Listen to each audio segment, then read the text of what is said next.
Hello friends, welcome to the GS foundation. एक बार फिर से स्वागत करता हूं आप सभी छात्रों का जीएस फाउंडेशन की इस ऑनलाइन प्लेटफॉर्म पे। दोस्तों, आज के सेशन में हम लोग करने वाले हैं भारत का भूगोल, इंडियन ज्योग्राफी। यहां पर इंडियन ज्योग्राफी के महत्वपूर्ण प्रश्नों को कवर करेंगे विद फुल एक्सप्लेनेशन। दोस्तों, आपसे मेरा रिक्वेस्ट रहेगा कि यदि आप इस वीडियो को देख रहे हैं एंड तक ज़रूर देखिएगा। यदि वीडियो अच्छी लगे लाइक कर दीजिएगा, दोस्तों के साथ शेयर कर दीजिएगा, और यदि आप भी इस चैनल पर नए हैं तो चैनल को ज़रूर सब्सक्राइब कर लीजिएगा, बेल आइकन को प्रेस कर लीजिएगा। ठीक है, तो फटाफट से इस सेशन को दोस्तों के साथ शेयर कर दिए। बिना समय गंवाए हम लोग स्टार्ट करते हैं आज के सेशन को। पहला सवाल आपके स्क्रीन पर है। कहता है कि भारत का ध्रुव दक्षिण भाग की भूमध्य रेखा से दूरी कितनी है? भारत का ध्रुव दक्षिण भाग की भूमध्य रेखा से दूरी कितनी है? यहाँ पर सही आंसर क्या हो जाएगा? भारत का ध्रुव दक्षिण भाग की भूमध्य रेखा से दूरी कितनी है दोस्तों? सही आंसर हो जाएगा ऑप्शन सी, 876 किलोमीटर।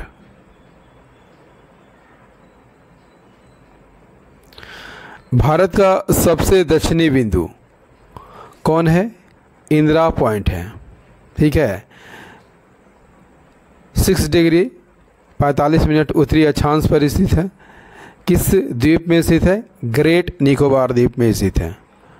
और भूमध्य रेखा से इसकी दूरी कितनी है? 876 किलोमीटर। यदि आपसे पूछ लिया जाए कि भारत के मुख्य भूमि के दक्षिणी बिंदु कन्याकुमारी और भूमध्य रेखा के बीच की दूरी कितनी है? लगभग 899 किलोमीटर है। नेक्स्ट क्वेश्चन कर लेते हैं दोस्तों। नेक्स्ट है, निम्नलिखित में से किस पर्वतमाला को सह्याद्री के नाम से जाना जाता है? किस पर्वतमाला को सह्याद्री के नाम से जाना जाता है? सही आंसर हो जाएगा पश्चिम घाट पर्वत को सह्याद्री के नाम से जाना जाता है।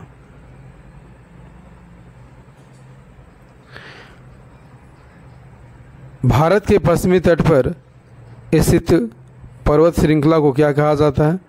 पश्चिम घाट। और पश्चिम घाट को ही सह्याद्री के नाम से जाना जाता है। उत्तर से दक्षिण तक की कुल लंबाई कितनी है? 1600 किलोमीटर। किन किन राज्यों में फैला हुआ है? गुजरात, महाराष्ट्र, गोवा, कर्नाटक, केरल और तमिलनाडु राज्यों में यह फैला हुआ है। यहाँ से बड़ी बड़ी नदी निकलती है दोस्तों, जैसे कृष्णा, कावेरी, गोदावरी। ये सभी नदियाँ जो है पश्चिम घाट से निकलती हैं। इसमें दर्रे कौन कौन से हैं? थाल घाट, भोर घाट और पाल घाट। ठीक है, पश्चिम घाट की सबसे ऊंची चोटी कौन है दोस्तों? अनैमुडी है। इसकी ऊंचाई कितनी है? 2695 मीटर। नेक्स्ट, सरदार सरोवर बांध किस नदी पर बनाया गया है? सरदार सरोवर बांध किस नदी पर बनाया गया है? यूपीपीसीएस 1999 का सवाल है दोस्तों। सरदार सरोवर बांध किस नदी पर बनाया गया है? सही आंसर हो जाएगा नर्मदा नदी पर बनाया गया है। सरदार सरोवर बांध की बात कर लिया जाए तो भारत का दूसरा सबसे बड़ा बांध है। ठीक है, किस नदी पर है? नर्मदा नदी पर है। इसकी ऊंचाई कितनी है? 138 मीटर ऊंची है। ठीक है, लंबाई की बात कर लिया जाए 1210 मीटर इसकी लंबाई है। और लाभान्वित राज्य कौन कौन है? महाराष्ट्र, मध्य प्रदेश, गुजरात और राजस्थान। कुछ इस तरह आपको देखने को मिलता है सरदार सरोवर बांध। नेक्स्ट है, भारत के किस राज्य में जाड़े के मौसम में वर्षा होती है? सही आंसर हो जाएगा और तमिलनाडु में होती हैं।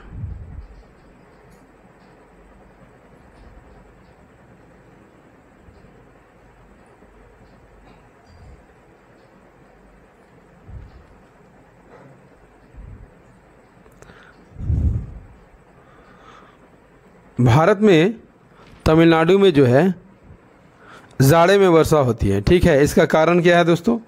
लौटती हुई मानसून इस वर्षा का कारण होता है। ठीक है, मानसून जो है, लौटती हुई मानसून जो है कि पौने जो है बंगाल की खाड़ी को पार करती है और यहाँ से क्या करती है, नमी ग्रहण कर लेती हैं। ठीक है, और ये पौने जो है पूर्वी घाट की पहाड़ियों से टकराती है और तमिलनाडु के तटीय प्रदेश में क्या करती है, वर्षा करती है। इस प्रकार जाड़े के मौसम में यह प्रदेश जो है आर्द्र पौने के सम्मुख होने के कारण यहाँ अधिक वर्षा की प्राप्ति होती है। नेक्स्ट है, भारत में काली कपासी मृदा के निर्माण में सहायक सेल कौन है? आसान सा सवाल है दोस्तों, सही आंसर हो जाएगा बेसाल्ट है।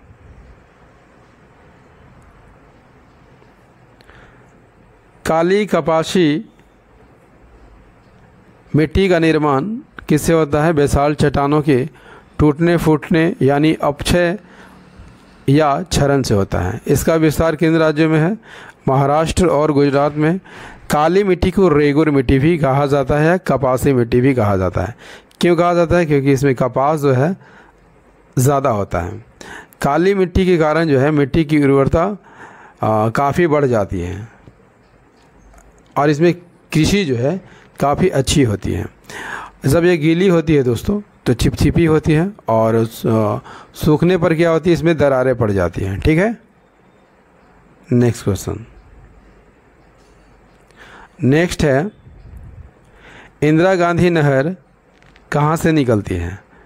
तो इंदिरा गांधी नहर कहाँ से निकलती है दोस्तों? हरिके बांध से निकलती है। ठीक है, इंदिरा गांधी नहर कहाँ से निकलती है? हरिके बांध से निकलती है। और किन नदियों के संगम से यह निकाली गई है? सतलज और ब्यास नदियों के संगम से निकाली गई है। ठीक है, आइए इस चित्र को हम लोग जूम करते हैं। आपको यहाँ पर दिखाई दे रहा होगा दोस्तों, ऊपर में ब्यास नदी है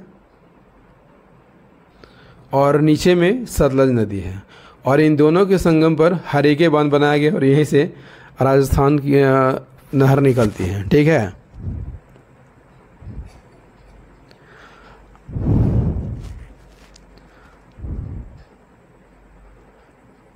नेक्स्ट क्वेश्चन। भारत में ऊर्जा उत्पादन में सर्वाधिक भागीदारी किस प्रकार की ऊर्जा का है?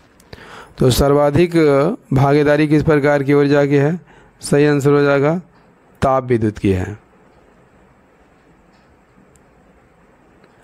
भारत की बिजली उत्पादन क्षमता का 65% से अधिक ताप जो है अधिक ताप विद्युत संयंत्रों से आता है। इसमें देश के लगभग 85% ताप जो है विद्युत उत्पादन कोयला पर आधारित होता है। ठीक है, ताप विद्युत संयंत्रों में भारत के राष्ट्रीय पावर ग्रिड में बिजली के सबसे बड़े अनुपात में योगदान करते हैं। नेक्स्ट क्वेश्चन कर लेते हैं। निम्नलिखित में से किस स्थान पर लौह इस्पात उद्योग नहीं है? तो जमशेदपुर में है, दुर्गापुर में भी है, भिलाई में भी है। झरिया में नहीं है, झरिया में कोयला का उत्पादन होता है। यहाँ पर जमशेदपुर में स्थित स्टील प्लांट कौन है दोस्तों? टाटा स्टील। इसे पूर्व में टाटा आयरन एंड स्टील के नाम से जाना जाता था। इसकी स्थापना कहाँ की गई है? जमशेदपुर में की गई है। कब की गई थी? 1907 में। ठीक है, दुर्गापुर इस्पात संयंत्र की सहायता ब्रिटेन की सहायता से की गई थी। किस पंचवर्षीय योजना में? द्वितीय पंचवर्षीय योजना में। भिलाई इस्पात संयंत्र की स्थापना छत्तीसगढ़ के भिलाई में की गई है 1955 में पूर्व सोवियत संघ की सहायता से। राउरकेला इस्पात संयंत्र की स्थापना कहाँ की? ओडिशा में जर्मनी के सहयोग से की गई है। क्लियर है? Next question. नेक्स्ट है, एयर इंडिया का मुख्यालय कहाँ स्थित है? एयर इंडिया का मुख्यालय कहाँ स्थित है दोस्तों? सही आंसर हो जाएगा नई दिल्ली में स्थित है। एयर इंडिया का मुख्यालय कहाँ है? नई दिल्ली में है।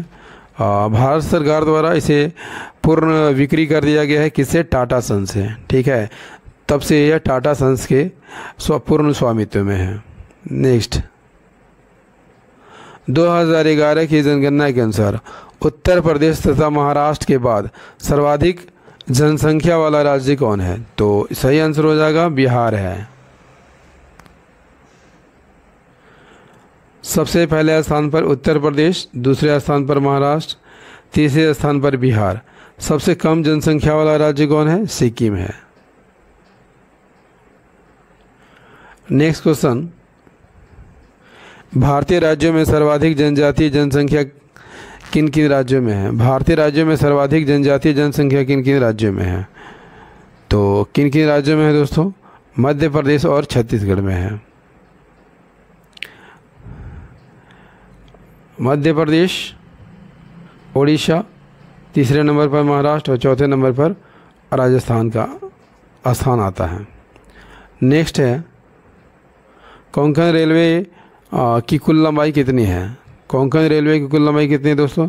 760 किलोमीटर। कोंकण रेलवे भारत की रेलवे की एक कंपनी है और कोंकण रेलवे जो है तटीय क्षेत्रों के लिए रेलों का परिचालन करती है। स्थापना कब हुई थी? 26 जनवरी 1998 में। मुख्यालय का मुंबई में है और कुल लंबाई कितनी है? 760 किलोमीटर लंबी है। नेक्स्ट है,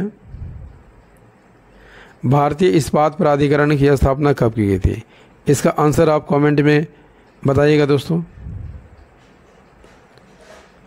इसका आंसर आप कमेंट में बताइएगा, ठीक है। नेक्स्ट है, भारत में कौन सा राज्य महत्वपूर्ण तांबा उत्पादक राज्य है? कौन सा राज्य तांबा उत्पादक राज्य है? सही आंसर हो जाएगा राजस्थान। तांबा उत्पादन में प्रथम स्थान किसका है? मध्य प्रदेश का। दूसरे स्थान पर राजस्थान और झारखंड का स्थान है। नेक्स्ट है, भारत में रेशम का सबसे अधिक उत्पादन करने वाला राज्य कौन सा है? सही आंसर हो जाएगा कर्नाटक। दोस्तों, भारत के भूगोल का ये सेशन आपको कैसा लगा कमेंट करके ज़रूर बताइएगा। यदि सेशन पसंद आया हो लाइक कर दीजिएगा, दोस्तों के साथ शेयर कर दीजिएगा और यदि आप भी इस चैनल पर नए हैं तो चैनल को ज़रूर सब्सक्राइब कर लीजिएगा, बेल आइकन को प्रेस कर लीजिएगा। तो मिलते हैं अगले सेशन में पॉलिटी के प्रश्नों के साथ। तब तक के लिए जय हिंद, धन्यवाद।